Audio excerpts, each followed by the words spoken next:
ఓం గం గణపతయే నమః. హరి ఓం గురవే సర్వలోకానాం భిషజే భవరోగిణాం నిధయే సర్వవిద్యానాం శ్రీ దక్షిణామూర్తయే నమో నమః. జ్ఞానసిద్ధిని వీక్షిస్తున్నటువంటి ప్రేక్షకులందరికీ కూడా మరి ఈ జూన్ మాసము 1వ తేదీ నుండి 30వ తేదీ వరకు కూడా మనకి మేషాది 12 రాశులు అంటే మీనరాశి వరకు కూడా 12 రాశుల్లో గ్రహాల యొక్క సంచార స్థితిగతులను గనక మనం తెలుసుకోగలిగితే ఏ రాశుల వారికి ఏ గ్రహం వలన ఏ శుభాలు కలుగుతాయి, ఏ ఈవెంట్స్ వారిని ఆనందపరుస్తాయి, ఏ రకమైనటువంటి ఇబ్బందులు కలుగుతాయి, మరి ఇబ్బంది కలిగించేటటువంటి గ్రహాలకి తగినటువంటి పరిహారంగా ఏ స్తోత్రము చదివినా, ఏ పూజ చేసుకున్నా, ఏ జపము చేసుకున్నా, ఏ దానము చేసుకున్నా మంచి జరుగుతుందో మనం గనక గమనించుకున్నట్లయితే ముఖ్యంగా ఈ జూన్ మాసంలో సూర్యగ్రహము జూన్ 14వ తేదీ వరకు కూడా వృషభ రాశిలో సంచరిస్తూ, కుజుడు జూన్ 20వ తేదీ వరకు కూడా మేషరాశిలో తన యొక్క స్వక్షేత్రంలో సంచారం చేస్తూ జూన్ 20 తర్వాత వృషభ రాశిలోకి సంచారం, జూన్ 15 తర్వాత సూర్య భగవానుడు మిథున రాశిలోకి సంచారం, బుధుడు జూను 19వ తేదీన దాదాపుగా మనకి మిథున రాశిలో సంచరిస్తూ 19వ తేదీ తర్వాత కర్కాటక రాశిలోకి సంచారం జరుగుతుంది. అట్లాగే ముఖ్యంగా మనందరికీ ఆనందింపదగినటువంటి విశేషముగా చెప్పుకోదగినటువంటి గ్రహము ఏదైనా ఉంటే గురుగ్రహము. ఇది చాలా విస్తారమైనటువంటి విశేషవంతమైనటువంటి ఆర్థిక లాభాదుల్ని కలుగజేస్తూ అన్ని విషయాలలో వృద్ధిని కలిగించేటటువంటి ఈ గ్రహము జూన్ 2వ తేదీన అంటే 1వ తేదీ అర్ధరాత్రి నుండి కూడా తన యొక్క ఉచ్చస్థిత రాశి అయినటువంటి మిత్ర రాశి అయినటువంటి కర్కాటక రాశిలోకి సంచరిస్తూ దాదాపుగా ఈ జూన్ మాసం అంతా అదే రాశిలో సంచారం చేస్తూ ఉంటాడు గురుడు. శుక్రుడు జూన్ 8వ తేదీ వరకు కూడా మిథున రాశిలో సంచారం చేస్తూ జూన్ 8 నుండి కూడా కర్కాటక రాశిలో గురుడితో పాటుగా సంచారం చేస్తూ ఉంటాడు. శని భగవానుడు మీనరాశిలోనే బుధ నక్షత్రమైనటువంటి రేవతి నక్షత్రంలో సంచరిస్తూ, రాహువు సొంత నక్షత్రంలో ఉంటూ కుంభరాశిలో, అట్లాగే కేతువు సింహరాశిలో సొంత నక్షత్రంలో సంచరిస్తూ, మరి చంద్రుడు దాదాపుగా 2.5 రోజులకి కూడా ఒక్కొక్క రాశిని కూడా సంచరిస్తూ అన్ని గ్రహాలతో తన యొక్క సంచారాన్ని కలగజేస్తూ ఎన్నో రకాలైనటువంటి విశేష ఫలితాలని మరి ఈ మేషాది 12 రాశులైనటువంటి మీనరాశి పర్యంతము కూడా విశేషమైనటువంటి శుభ ఫలితాలను అందజేస్తూ కొన్ని ఇబ్బందులను కలగజేస్తూ ఉండేటటువంటి అవకాశాలు ఉన్నాయి. ఏదేమైనప్పటికీ కూడా ఈ యొక్క జన్మజాతక పరిహారాలు మాత్రమే వారికి తగినటువంటి సరైనటువంటి ఈవెంట్స్కి సరైనటువంటి ఫలితాలని ప్రోత్సాహకరంగా ఇస్తాయి అనటంలో సందేహము లేదు. గోచార సూత్రాలను బట్టి ఏ గ్రహాలు ఏ రాశుల్లో ఉంటాయో ఏ రకాలైనటువంటి ఫలితాలని అందజేస్తాయో మరి ఇప్పుడు తెలుసుకుందాం. ఓం శ్రీమాత్రే నమః.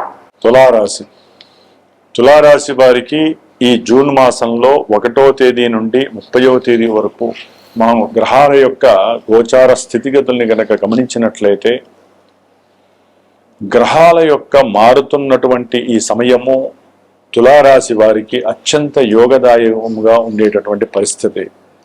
6వ స్థానంలో ఉన్నటువంటి శని భగవానుడు విదేశాలలో ఉన్నటువంటి వారికి కొంతమందికి ఉన్నతమైనటువంటి చక్కటి ఉద్యోగ పదవీ బాధ్యతల్ని ఇవ్వటానికి సిద్ధంగా ఉన్నాడు దాదాపుగా మే 18 నుంచి కూడా.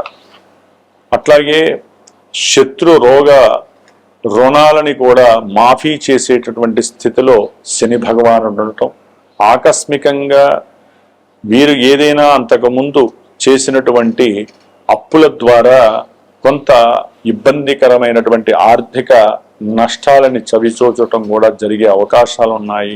కుటుంబంలో ఏదో తెలియనటువంటి అప్రశాంతత కూడా ఈ శని దృష్టి వలన కలగటం. ముఖ్యంగా ఈ యొక్క శని 6లో ఉన్నప్పటికీ కూడా ఆయన యొక్క దృష్టి పరంపరత వలన వీరు అనుకున్నటువంటి కార్యాల యందు ఆలస్యము వీరిని మానసికంగా బలహీనంగా చేసేటటువంటి పరిస్థితి. అట్లాగే సూర్య భగవానుడు ఉద్యోగ అవకాశాలని ఇస్తున్నాడు అనేటటువంటి పరిస్థితిని కలగజేస్తూనే నిరుత్సాహాన్ని కలుగజేస్తూ ఉన్నాడు.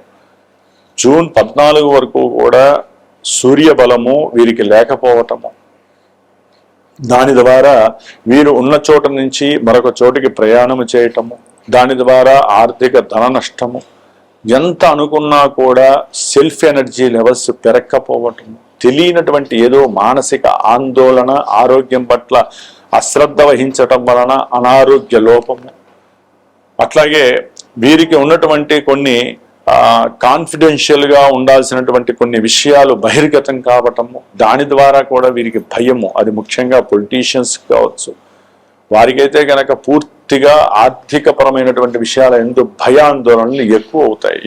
ఎప్పుడు ఏ బ్యాంకు లేకపోతే ఎక్కడ ఐటీ మనల్ని సోదా చేస్తుందో అనే భయ ఆందోళనలు తులారాశి వారికి చాలా మందికి ఉంటాయి.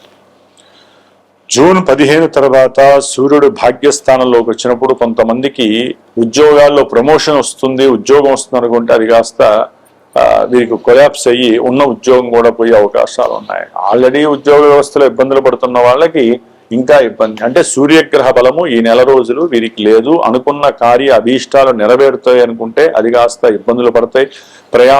ప్రయాణాలు వాయిదాలు పడటం, చేసేటటువంటి ప్రయాణాలలో మృత్యు భయ సంకటాలు కలగటం, అట్లాగే ఎవరో ఏదో సహాయం చేస్తారనుకుంటే ఆ సహాయం చేయకపోగా వీరు చేసిన సహాయానికి అపవాదులు పొందటము, ఇవన్నీ కూడా జరగటానికి అవకాశాలు ఉన్నాయి. తులారాశి వారికి 10వ స్థానంలో చక్కగా గురు భగవానుడు మరి ఆయన ఉచ్చస్థితిలోకి రావటము, శుక్రుడు జూన్ 8న 10వ స్థానంలోకి రావటం ద్వారా వీరికి ఉద్యోగ భద్రత పెరగడానికి అవకాశం ఉంటుంది. ఆ భయము ఆందోళన తొలగిపోయి అంతకుముందు పూర్వంలో వీరు గుప్తంగా ఏదైనా సరే ఎవరికైనా ఆర్థికంగా కావచ్చు, సహాయ సహకారాలు ఉద్యోగరీత్యా కావచ్చు, ఏదైనా సరే ఇంటర్వ్యూలకి అప్లై చేసుకున్నా అవన్నీ కూడా వీరికి మంచి శుభవార్తలుగా రూపాంతరత చెంది మంచి ఉద్యోగ అవస్థలకు బదులు ఉద్యోగ వ్యవస్థలో వీరు పాల్గొనే అవకాశాలు కలుగుతున్నాయి తులారాశి వారికి. కాబట్టి గురు శుక్రుల యొక్క 10వ స్థాన స్థితి మంచి కీర్తిని, ప్రతిష్టని, భోగభాగ్యాదులని, అనుకూలతల్ని కలుగజేయడానికి అవకాశాలు ఉన్నాయి. కాకపోతే అనుకున్న సంకల్ప సిద్ధి జరగటానికి మాత్రము కొంచెం సూర్యగ్రహ బలము ఇబ్బంది పెట్టే అవకాశం ఉంటుంది. కాబట్టి వీరికి కర్మస్థానంలో వచ్చేటటువంటి గురు శుక్రులతో పాటుగా బుధుడు కూడా 22వ తారీఖు నుంచి కూడా అక్కడికి రావటం ద్వారా విశేషమైనటువంటి పేరు ప్రఖ్యాతులు గడించడానికి అవకాశం ఉంది. ఉద్యోగ పదవీ బాధ్యతలు పెంపొందించడానికి అవకాశం ఉంది. గురుడు యొక్క దృష్టి ద్వితీయం మీద పడేసరికి ధనలాభం, ఉద్యోగ స్థానం మీద పడి శని మీద పడేసరికి ఆలస్యం అవుతున్నటువంటి ఉద్యోగాలన్నీ కూడా చక్కగా ముందుకు జరపబడి రావలసిన సమయానికి వచ్చే అవకాశాలు ఉన్నాయి. ఏదేమైనప్పటికీ కన్యారాశి వారికి 8వ స్థాన కుజుడు, సూర్యుడి యొక్క బలము లేకపోవటము, పంచమంలో ఉన్నటువంటి రాహుగ్రహ దోషం, ఇవన్నీ కూడా కొంత ఇబ్బందులను కలుగజేయడానికి అవకాశం ఉంది. ఏమైనప్పటికీ కూడా గ్రహజాతకంలో వీరు పుట్టిన సమయానికి ఉన్నటువంటి లగ్నము అట్లాగే దశలు, అంతర్దశలు కీలక పాత్ర వహిస్తాయి. గోచారంలో మనకి గ్రహాలు మారుతూనే ఉంటాయి, 20 రోజులకి నెలకి మారుతూనే ఉంటాయి. కానీ జన్మజాతకంలో మాత్రము 6 నెలలకో, సంవత్సరానికో, 3 ఏళ్లకో దశలు, అంతర్దశలు ముఖ్యంగా మారుతూ ఉంటాయి. కాబట్టి సరైనటువంటి గురువుని సంప్రదించి ఎవరికైనా సరే ఆర్థికంగా పతనం ఏర్పడుతున్న, ఉద్యోగ అవకాశాలు రాకపోయినా, లేదా భార్యాభర్తల మధ్య తీవ్రమైనటువంటి గొడవలు, అవి కోర్టు సమస్యలు, ఎడబాట్లు దాకా వస్తున్నా, సంతాన విచ్ఛిన్నాలు జరుగుతున్నా, సంతానం అసలు కొన్ని సంవత్సరాలు గడిచినా కలక్కపోతున్నా, బాధపడే కన్నా అసలు మన జాతకం అనే పుస్తకంలో ఏముంది, అసలు మనకి ఆ యోగాలు రాసిపెట్టి ఉన్నాయా లేదా, వివాహం ఎందుకు ఇంతకాలం ఆలస్యం అవుతోంది, లేకపోతే అసలు వివాహమై విడాకులై మళ్ళీ ద్వితీయ వివాహం అవుతుందా లేదా? వివాహం అయిన వాళ్ళు చాలా బాధలు పడుతూ ఎడబాటయ్యి కొన్ని సంవత్సరాలైనా మళ్ళీ రెండో వివాహం కావటానికి చాలా ఇబ్బందులు పడేవాళ్ళు ఉంటారు. ఇవన్నీ కూడా జన్మజాతకంలో మనకి చక్కగా ప్రస్ఫుటంగా తెలియజేస్తూ ఉంటాయి.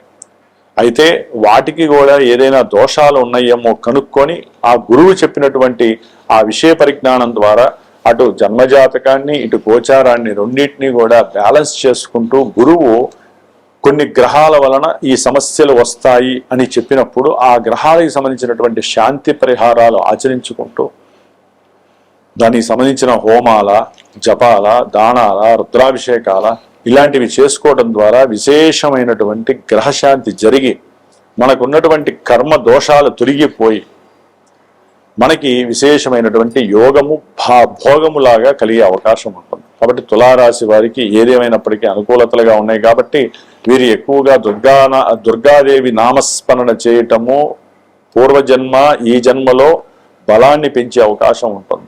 ఏకాగ్రత వీరు చేసే ప్రణాళికలు సిద్ధి జరగటము జరుగుతుంది, అవకాశం ఉంటుంది.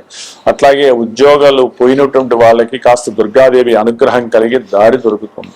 కాబట్టి కొంచెము వీరు సుబ్రహ్మణ్యేశ్వరుడి స్వామికి సంబంధించినటువంటి అష్టకాలని కానీ అష్టోత్తరాలను కానీ నిత్యము ఆరాధించడం ద్వారా సంతాన యోగ్యతను పొందుతారు. ఎందుకంటే సంతాన స్థానంలో ఉన్నటువంటి రాహువు కాస్త సంతాన ఇబ్బందుల్ని కలుగజేస్తూ ఉంటాడు. అష్టమంలో ఉన్న కుజుడు అట్లాగే భాగ్యంలో మారుతున్నటువంటి కుజుడు ఇదే నెలలో గ్రహాలు మారుతూ ఉంటాయి. కాబట్టి రవికి, కుజుడికి, రాహువుకి అట్లాగే వీరికి చాలా ఇబ్బందికరంగా ఉన్నారు. కాబట్టి ఆ గ్రహాలకి శాంతి చేసుకోవటం వలన విశేషమైనటువంటి ప్రఖ్యాతులు లేకపోయినప్పటికీ కూడా వీరు అనుకున్న కార్యాలు ముందుకు వెళ్ళటము, కొన్ని ప్రమాదాలు నివారణ చేసుకోవటము జరిగేటటువంటి అవకాశం ఉంటుంది. కాబట్టి ధర్మో రక్షతి రక్షతః, ధర్మాన్ని మీరు రక్షించినట్లయితే ఆ ధర్మం మిమ్మల్ని ఎప్పుడూ రక్షిస్తూ ఉంటుంది. సర్వే జనాః సుఖినో భవంతు.